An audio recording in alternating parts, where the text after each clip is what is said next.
This past year, generative AI, particularly in video games, has become quite the hot topic. And not just because it is contributing to actually making the planet hotter.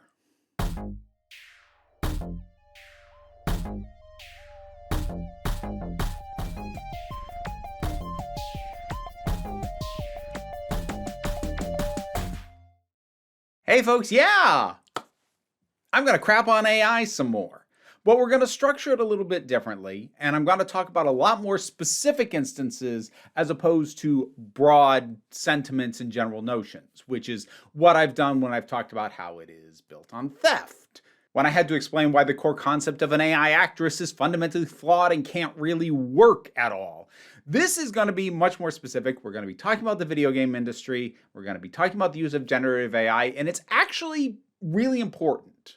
Because there have been a lot of headlines about AI potentially working its way into film, into television. If you go to places like the Kindle shop, there is so much AI slop on there. It is ridiculous. And it's increasingly becoming the case on Audible as well. If you want something that had no generative AI at all, you can get the audiobook for my novel. I think I've removed all the errors from it now. There were a couple of times where a sentence was repeated. I was the only person editing it. Give me a break. I think I've got them all now. Regardless, in video games, it's a pretty big conversation because video games by necessity tend to be at the forefront. They're the small part of the wedge when it comes to implementing newer procedures that involve tech. In terms of trying to get AI accepted mainstream, video games are the thin point of the spear. They are the thing that it is most likely to get accepted in with both the people who make it and the people who consume it, at least in theory. It has not actually been panning out that way. General attitude by gamers towards generative AI is incredibly bad. Now, the reasons why gamers dislike it will vary depending on a different person's concerns, but general attitude towards it is incredibly negative.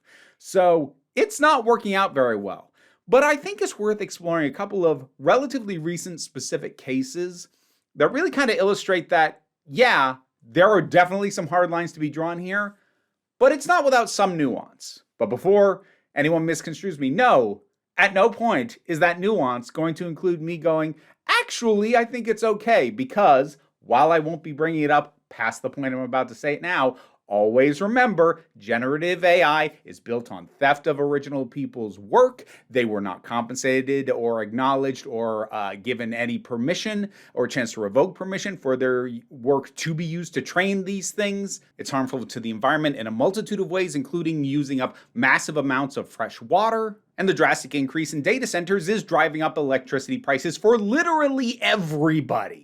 And all of those are baked in. Those are problems that do not go away no matter how much you try to make an argument about, oh, but AI is getting better about this. You can't complain that like it's not good. It'll keep getting better. None of this goes away regardless of how good the stuff gets or how it is specifically used. No matter how you use it, no matter how successful it is, everything I just said will always be true. And always, to me at least, means it is not acceptable to be using generative AI. Now, you'll notice I'm saying generative AI in specific. There's a reason for that, but we're going to come back to it a little bit later when it is more relevant. So, what's some of the stuff that has sparked a lot of conversation?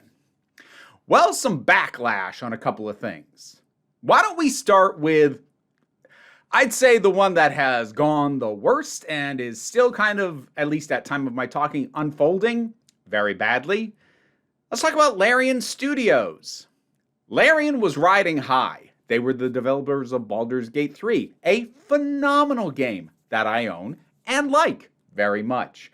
They had a big announcement for their next game, Divinity 3, which got a huge splash at the Game Awards.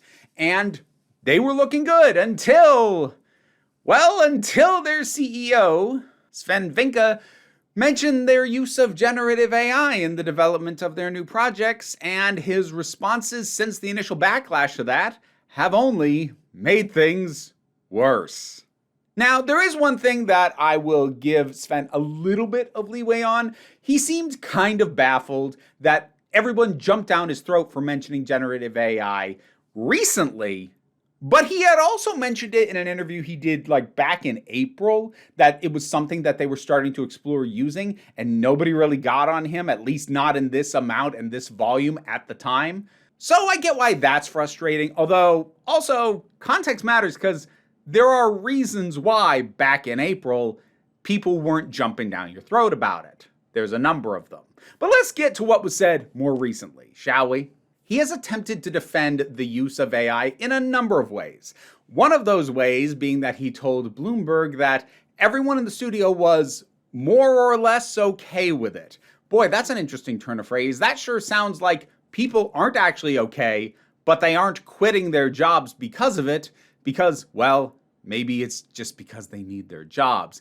That's a notion that was kind of backed up by at least one employee, possibly former employee, over on Blue Sky, who said working at Larian was great until he was being forced to work with AI. It's a very top-down CEO perspective, this idea of, well, everyone's okay with it because they're all using it. You told them to use it. They feel, whether you said this explicitly or not, they feel like their jobs are dependent on their use of this thing because you are pushing it on them.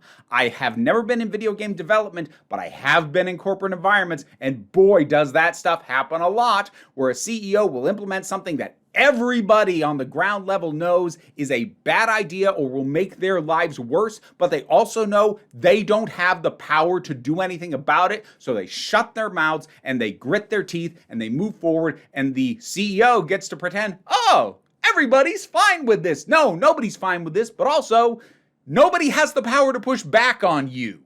It's also worth noting that he's now claiming AI will be used to generate ideas, which is bizarre for a number of reasons. One of those being, if you have enough of an idea to prompt a generative AI, then you already have an idea. What do you mean you're using the generative AI to prompt ideas? If you're just asking it, what should this quest line be? All it's going to do is cobble together a handful of existing things and vomit you up something derivative. It can't come up with new ideas. If you have enough of a new idea to actually get anything of value out of it, then you already have the idea. And it probably doesn't help that that is in contradiction to what he was saying in that interview back in April, because back in April, he said at that time that it was being used for, quote, the jobs nobody wants to do. And I think that's very specifically why no one was jumping down his throat then. There is a tweet, I will have to look up who said it originally, but there is a tweet that I think a lot of people are still latching on to. AI should do tedious things for creative people, not do creative things for tedious people. It's a nice sentiment. I don't agree with it because I don't agree with the use of AI in any format. But I can see how that's a sentiment where people are going, okay, yeah, so like the creatives can work on the stuff that they're passionate about, and if they just need to, toss out a new rock texture, they can throw it into the AI. I mean, is it actually used only for that? Apparently not. The guy over at Larian has already said they're now using it for ideas.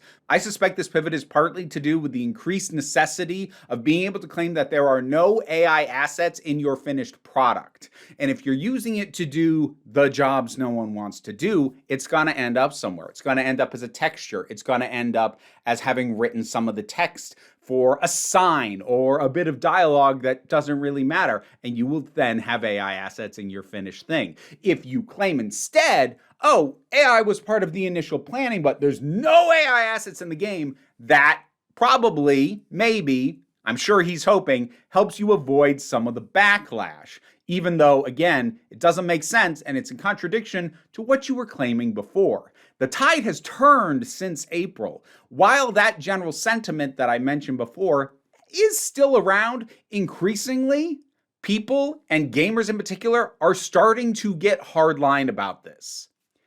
Possibly excessively so. So that brings us to the issue of Clair Obscur Expedition 33. Now, that is a game that was massive this year. It was from an independent studio. It swept massive amounts of awards, including the Game Awards, where it picked up Game of the Year. But what made the headlines was that the Indie Awards, a, by necessity, far smaller organization, they awarded Clair Obscur Expedition 33 the Game of the Year award, and then revoked it when it was found out that generative AI was used during development. This, as I said, actually has some nuance to it. And it's one of the cases that I think is worth pointing out where drawing an excessively hard line can obscure you to some of the realities. Even though we probably should draw a hard line, we still need to be able to see over that line to understand the lay of the land. So here's what happened.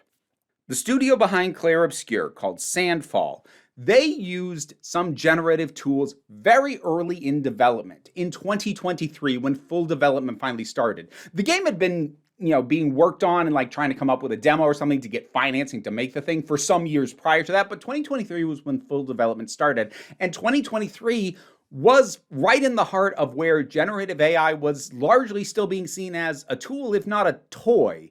We weren't fully getting the big picture of just how damaging it was going to be philosophically, societally, environmentally, etc.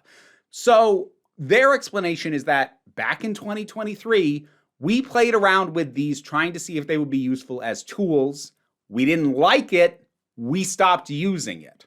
And that, honestly, is pretty understandable, especially given that timeline. Somebody in 2026 claiming, oh, we're just messing around with it. If you don't know what it does by now, then you're not paying attention. You don't know enough about the thing to even be touching it. But back in 2023, when it was newer, the damage wasn't as clear, or at least not as widely known. Yeah, I think there's some validity to the idea of we saw it was a new thing, we tried it, we didn't like it, we moved on. I can understand that, and I can be forgiving of that. I also think that the Indie Awards were correct to revoke their award for a couple of reasons. The first is the Indie Game Awards themselves have a hard line zero tolerance policy for generative AI at any point in the development process. And while I, on a personal level, can understand how Sandfall, found themselves using it but then abandoned it, and I personally would not hold that against them. I haven't played Clair Obscur. I probably never will. It's, fully 3D rendered, and it's liable to make me motion sick, which is unfortunate because it seems like a real cool game. But I'm probably never going to play it, but I've heard wonderful things about it from enough people that it seems like a really great finished product, and I don't think that end product should be tainted by brief use of something that they abandoned quickly. But for the Indie Game Awards, a zero tolerance policy is a zero tolerance policy. The minute you start making exceptions, it's no longer a zero tolerance policy. So unless they are going to completely alter their policy to something else, they didn't really have a choice.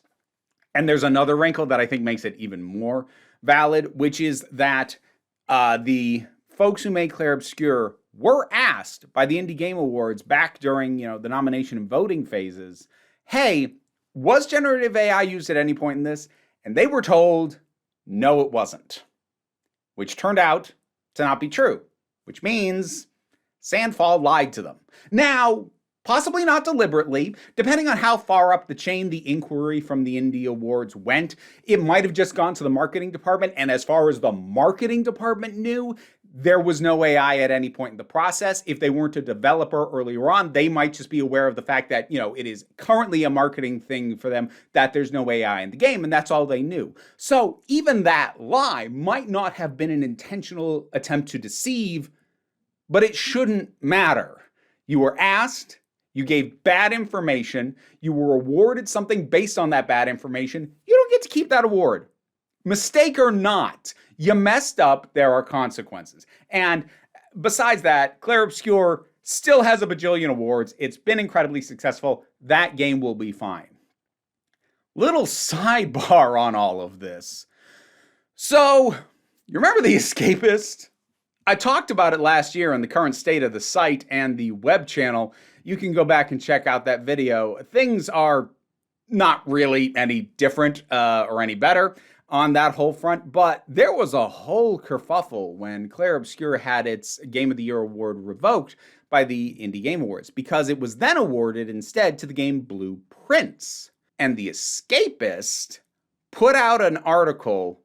Let's put article in air quotes. They put out a article-length snarky tweet about how AI was also in Blueprints and how it was a completely performative move for the award to be taken from Expedition 33 and given to Blueprints. I actually had to hunt to find the original on this because this got addressed and corrected very quickly. The article's practically nothing now because the article now basically just confirms what the headline says and includes an apology for the fact that they said that there was AI in Blueprints and there is literally zero proof of that, and they can't back up a single thing that was said in that article. It makes you wonder how the hell it even got published.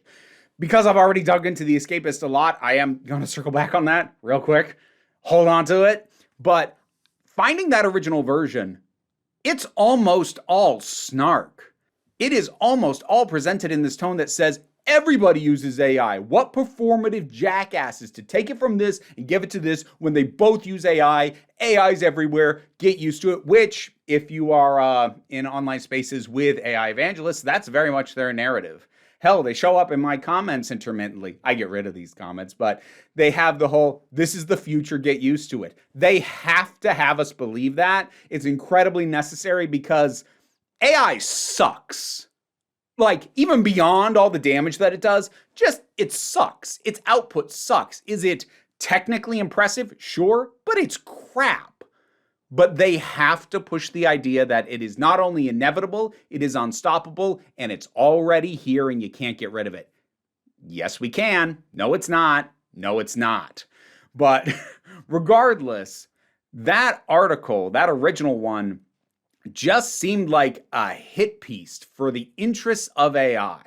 Out of curiosity, I did check some of the other articles from these writers. They do both appear to be legitimate writers. So it's not like some of the stuff that I found when I talked about the Escapist before, where there were people who basically are not writers but are credited as someone or are just putting out slop gambling articles. This doesn't appear to have been that, because the two credited writers have a fairly decent body of work that, while it's not all stuff that I agree with, it seems to be a balance of different things. It's not like they're only writing about one topic. That having been said, if you compare the updated version to the old one, I said writers plural, that's only what's listed on the new article, because the original is credited only to one Olivia Richman, whereas the revised and far shorter article also includes a second credit for one of the editors, who probably was the one who had to come in and fix the thing, because the original version of this is so snarky and so wrong and makes so many claims bold-facedly that it turns out none of which could be backed up in any way. That is flat out libelous.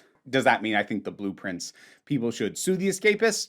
It's probably a poor use of their resources to do so, so probably not. On a principle matter, yes. Yeah, they should. It's fine that they won't, though. I get it. But Olivia Richman, while, as I said, her body of work is varied and there's a decent amount of it, there is some AI evangelism in her stuff. It does pop up. So this appears to be her personal hang-up. She also seems to like going after gooners. She's had 4 articles with that word in the headline since she started in August. So I'm not sure what that means, but that struck me as weird too. Now, whether this was a case of she literally just made stuff up, or if she had at some point heard somewhere casually that Blueprints had AI elements, or if she just looked at it and assumed that it did, well, then she's not a liar. She's just a terrible journalist because she didn't verify any of the stuff that she said. I don't mean to pick on her specifically, but she's written 300 articles in 5 months. That is more than 2 articles a day. I don't care who you are, nobody can maintain a high quality level with that kind of output, and that writing pace isn't even specifically a problem with her.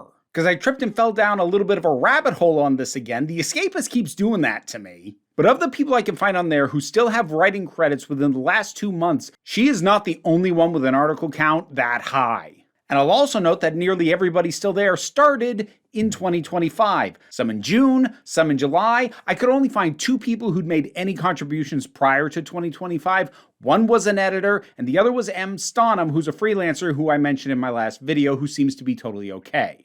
As for the folks who are no longer writing there, a lot of them had their last articles published in either March or June of last year, which, if you didn't see my previous video, are moments in time that I noted seemed to be points that things took a specific downturn on the site overall. But there's also another thing that's really weird, because if you saw my previous video, you might remember the names Charlie Pearson and Frida Yang, who were the two people being listed as the authors of the gambling slop list that I was finding on the site. Charlie's still listed on there. Frida is gone. Her author page technically still exists on the site, but she's no longer listed under current or former staff. And her LinkedIn doesn't even exist at all anymore. And there's now a new guy named Lewis Mitchell who's being credited with some of the exact articles she wrote. Like, the date's been changed, but it's the exact same gambling list with the exact same headline. Now, while I'm not quite prepared to say that I don't think Frida Yang was ever a real person, I do have a pet theory on why they scrubbed her. The thing about Charlie Pearson is that's a nice generic name. Same with Lewis Mitchell, the new guy they're listing on there. Frida Yang, that's a way more unique name. And that might be a problem because it makes it easier to track what the actual function of these articles might have been.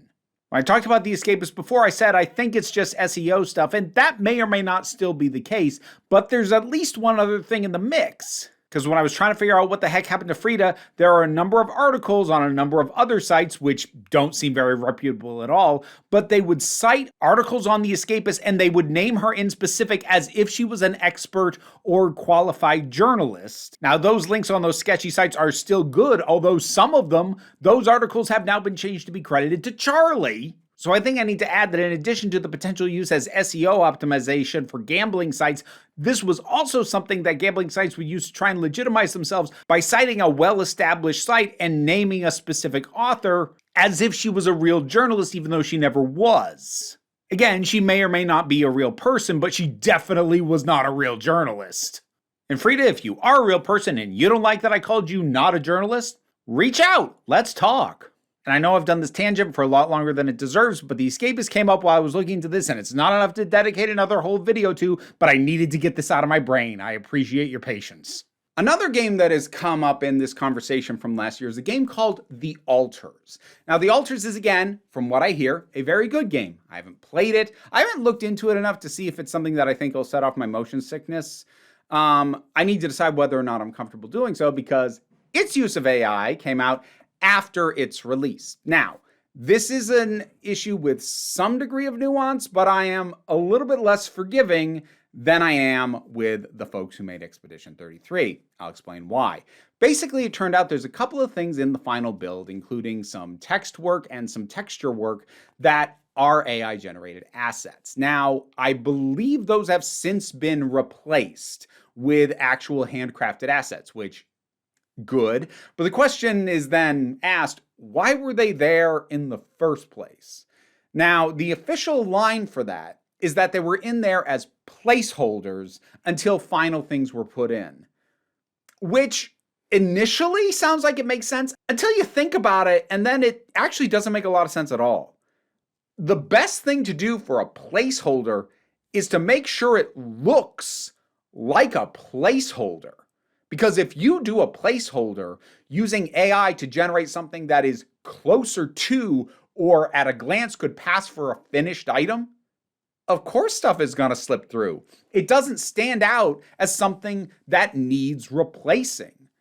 A placeholder should just be garbage. It should look deliberately bad. It should be, miscolored compared to everything else. It should be a blank wall, a block, just any number of things that will make it stand out so that as you are nearing the final build, it jumps out and you go, ooh, we need to fix that. We got a placeholder in there because it's so obvious that it's not a finished product.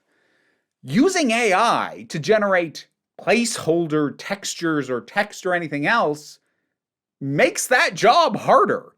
And look, I understand that texture design, coming up with just lines to go on a safety notice that's on the wall is tedious work. It is, to go back to that tweet, the kind of stuff that in theory, if AI was not as innately destructive as it is though, never forget. But if that wasn't the case, it would be more defensible because that is tedious work. And people who get into game development on the artistic end, or honestly, even at the coding end, probably don't want to spend their time doing that sort of stuff. But, as I said, it actually is counterproductive for what it was intended to be used for. Not to mention the fact that people were going to have to go in and put in real ones anyway. If these were always intended as placeholders, why do it at all? There is one potential reason that I've heard that makes a certain amount of sense. I don't know if it applies to the alters or not, but one thing that game studios will do, especially bigger game studios, your AAA studios, places like Microsoft, which owns Activision and Blizzard, and I think Bethesda too, or the folks over at EA or Ubisoft, they will often do what are basically test reviews, where they will have someone with some amount of experience in criticism and critique run an earlier build of the game, try it out, and generate what they think a finished version of this game would score at your average video game publication.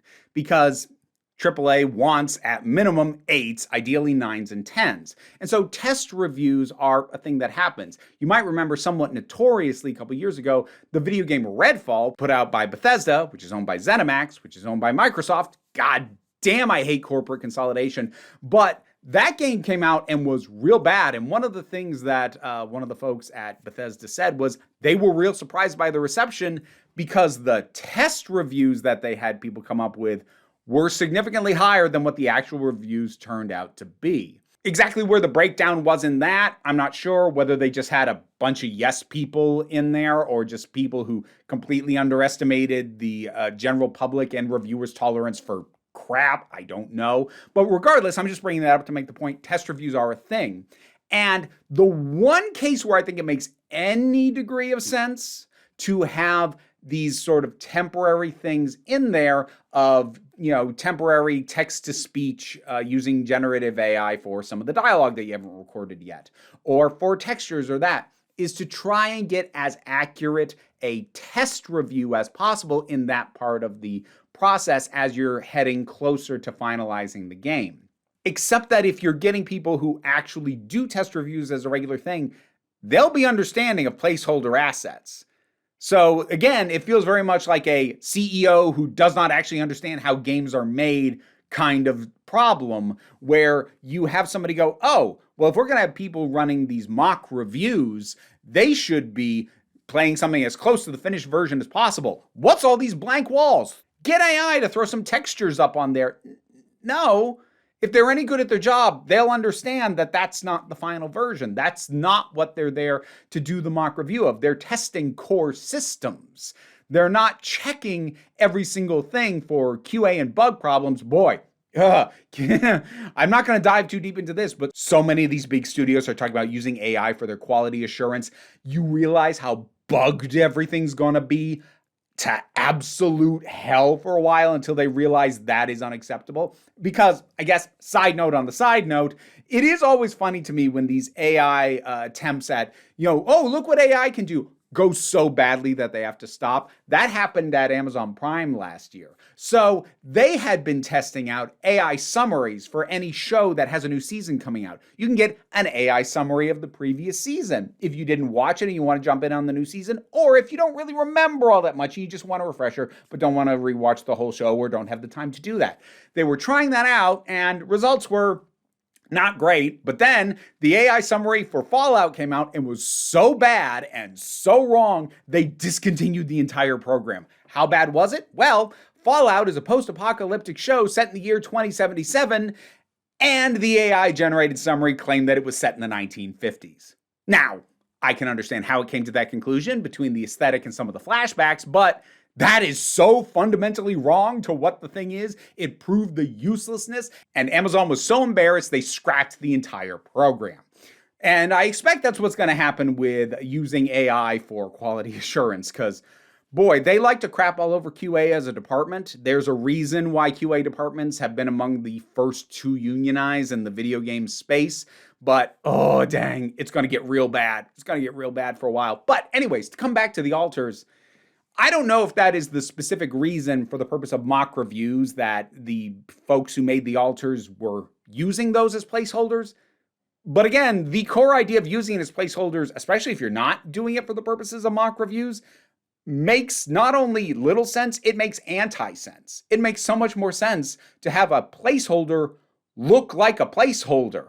Otherwise, you're gonna miss it and it's gonna end up in the final build. You've actually made the process of finding and replacing all the temporary stuff harder. Now, those are some of the specific instances. I am going to get a little bit broader on the tail end of this because one of the things that is really important, specifically when we are talking about video games, is that just the term AI has been around for a long time. AI has been used to describe the way that NPC characters will interact, the way that enemies will behave and respond to you. Games with real clever enemies will be said to have particularly good AI. The AI is surprisingly smart. I tried to lure them back around corners into kill zones, and some of them would figure out how to exploit the labyrinthine map design to catch me on the blind side. And there are also procedural aspects, where games will have these systems built. This is most common in roguelike, but procedural aspects can show up in anything, where some aspect of the game will be randomized through the use of a